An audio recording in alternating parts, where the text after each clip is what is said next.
อีละทักทายสบายดีตอนกินข้าวเสร็จนะคะทุกคน สวัสดีค่ะพี่น้องทั้งฝั่งไทยค่ะข้าวเขาเบียดเนาะน้องบอสอยู่ไหนเนาะบอสอยู่ไหนเนาะบอสอยู่ไหนละเอามาให้ป้ากินน้ำแหนบเป๊ปซี่น่ะมากินตัวที่บ้านมาเทสแห้งดิ ผู้บ้าอยู่ที่จะมาปวดขา จะกินนะน้ำอารมณ์ อากาศร้อนแห้งจนแบบว่ากินแกงหน่อไม้อะค่ะบ่อยากแซ่บปานใดจะเป็นอะไรปากอะ ปากมันเหนื่อยบ้าง จักปาก ทุบน้ำใบว่าแท้แต่ยังไม่อิ่มจะเป็นได้ อิงแท้ๆได้เห็ดมื้อเช้าน่ะอิงกินกับปลานวล อิ่มแล้วมันบอกได้ปากมันจะ ปากเป็นหยังนะเฮ้ยปากไก่ตายล่ะบ่ นี่ก็ยังบุกขับนะ ปากตายบ่ โทรศัพท์คอยจะผ่านเซฟตี้ เก่งรู้ไหมจะเกาไม่หลบเตือนครับ เนาะตะเการถจันทร์โอ้ยแม่นบ่พ่อเขาเบื่อบ่ประดำ ยังหลับที่ไซส์ค่ะ ปลาแดกมึงดูปกติของกินนี่2 วันล่ะตั้งแต่เมื่อวานนี่ ลาบป้าที่ว่าโอ้ยพอกินเกลือกระดาษ โอ้ยเป็ดอีหยังเนาะ ไปกินลาบปลามาบุกไปแซ่บปลาดิเถื่อนปลา โอ้ยก็เอื้อยนี่แหละเฮ็ด ปลาแล้ว ปลานั่นจะเป็นเชฟใหญ่ทานบ่ได้เลย มันเป็นหยังคือเป็นอย่างสั่นเนาะบ่แปลกแต่เริ่มเห็ดปลามันคือกินแล้วนี่ว่ะ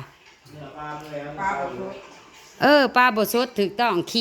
ขี่มันจนบ่กล้าเอาใส่จนวีถิ่มเลย ปลาไม่ได้ใส่ขี้บอยมันเลย บ่ได้ใส่ขี่ ไม่ใช่จะเกาไม่หลบรู้ว่าพูดแซ่คุย บ่ได้มันต้องใส่แล้วมันยังอิงประดำเย็นให้อันเย็นเป๊ปซี่มากินเนี่ยประด ป้าไตนะลาบป้าไตนะมันหลบที่ไหนปุ่น ำบอดเอ้ยบอดเอ้ยเอาน้ำมาให้ป้ากินแหน่ ประมาทเลิกสบายตัวเ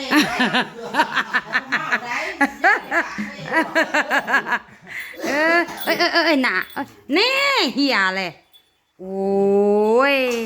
วันนี้ที่เต็มจะ I'm sorry เหียใส่ป้าให้ได้ลูกอ่ะ I'm sorry คำสุดท้ายเด้อ พี่เรื่องมาหาลูกพี่เรื่องลูกที่ปุ๊บก็ตื่นนะลูกที่ลงก็ ขอบใจเด้อโทษจุกโลดงานเข่าเลย ตื่นแล้วบ่น่ะ งานเข่าเลยเหียใส่สินยัดเปียก เอาประเภทนั่นนั่นเจ็ดนั่นน่ะเอาประเภท มาที่นี่ ไปเอาใหม่ไปลูกไปเดี๋ยวไปเอาใหม่ไป เอาทำเด็กกีฬาได้เด็กก็เก่งทำสายดีๆเนี่ยเด็กกีฬาเลย ส่วนแก้วบ่มาส่วนนะแม่ ใช้น้ำพุแบบเทปน่ะ มื้อนี้วันพุธเนาะ ไอ้ตัวก็กินก่อนเพื่อกินเลย มาขอบใจ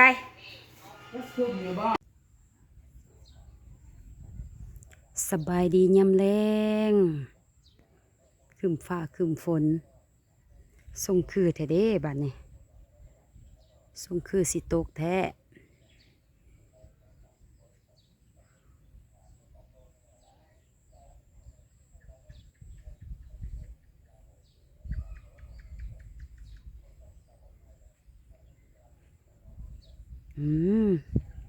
ต้นกระถินกำลังใส่ดอก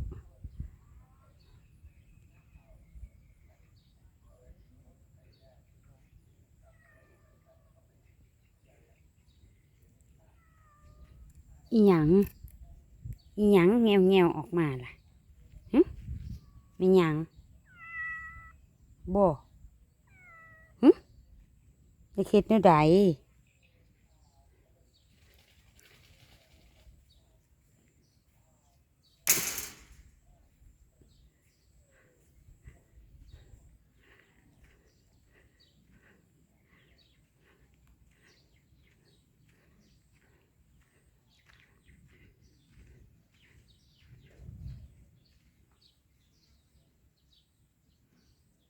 เงียบเงียบ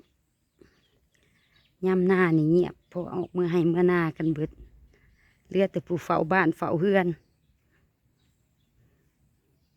เหลือแต่คนเฒ่าเฝ้าเฮือน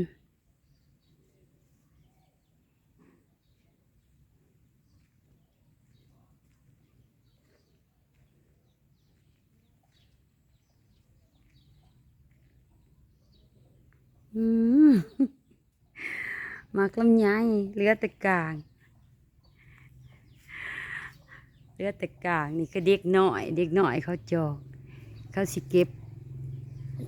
บไปกินแถวมันตำโอ้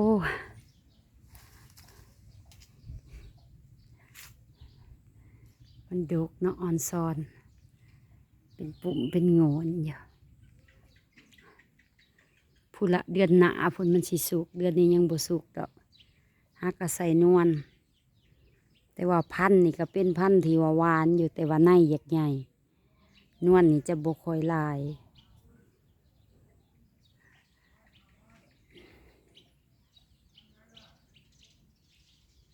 ดกขนาดเลย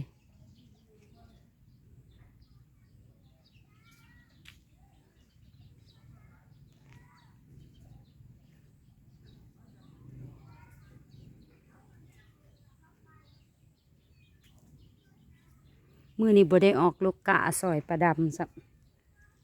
มีแต่ไปกินข้าวซุ่มกันกับแกงหน่อไม้ป้าเมากับเขามายิบเสือโอ้ยเสือน่ะเห็ดข้างข้าไว้มันบ่แล้วจักเถื่อเวลามันต้องใส่เวลาหึงเวลาดนนะเนาะมาซอยแล้วก็ติดกระดุมเป็นเสือแพรตัดเดี๋ยวสิพาพี่น้องไปเบิ่งไปส้มเนาะ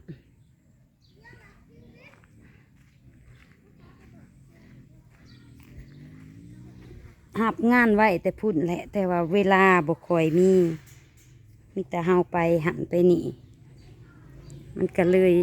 สาเนาะคนผู้เดียวนะเล่นหันเล่นนี่มันละก็เลยใจพาไป ใจพาไปแต่ว่าห่างกายนี่ที่มันบ่นำเฮานะเมื่อยที่บ้านนี่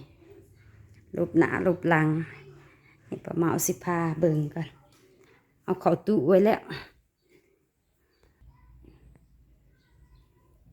นี่เนาะหมดเสือเป็นเสือเป็นทรงเสือหัดหุ่น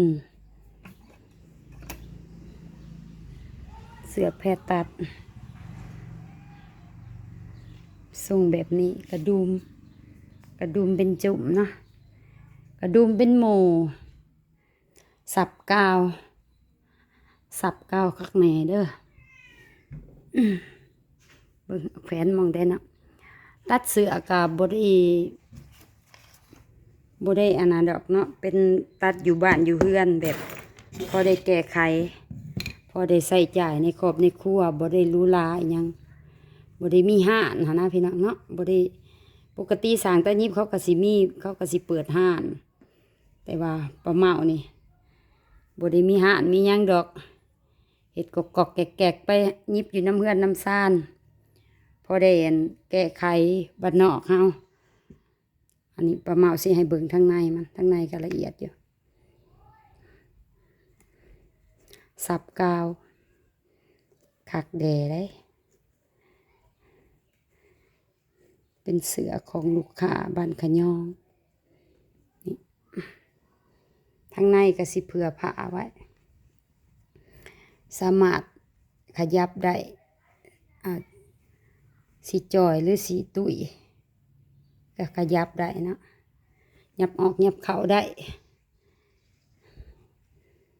สะดวก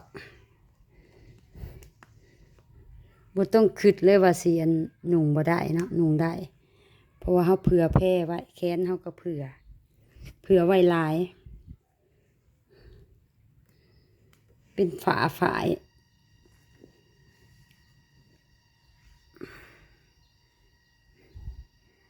แล้วเหียบห้อย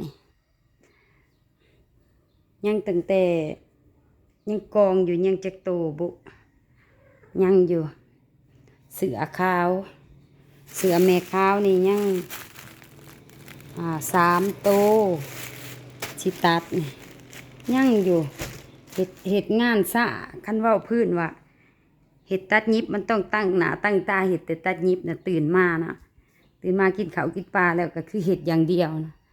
อันนี้เฮาผัดไปหั่นไปหนีเนาะมันก็เลยซ่าเอาคลิปนี้จะจบไว้สำนี้ก่อนเด้อขอบอกขอบใจขอบบุญขอบคุณผู้ที่ติดตามเขาเบิ่งเขาส้มกดติดตามเด้อพี่น้องเนาะผู้เขามาเบิ่งใหม่กดกระดิ่งเพื่อแจ้งเตือนกดไลค์กดแชร์เป็นกำลังใจให้ป้าเมาในเด้อพอกันคลิปหน้าบ๊ายบาย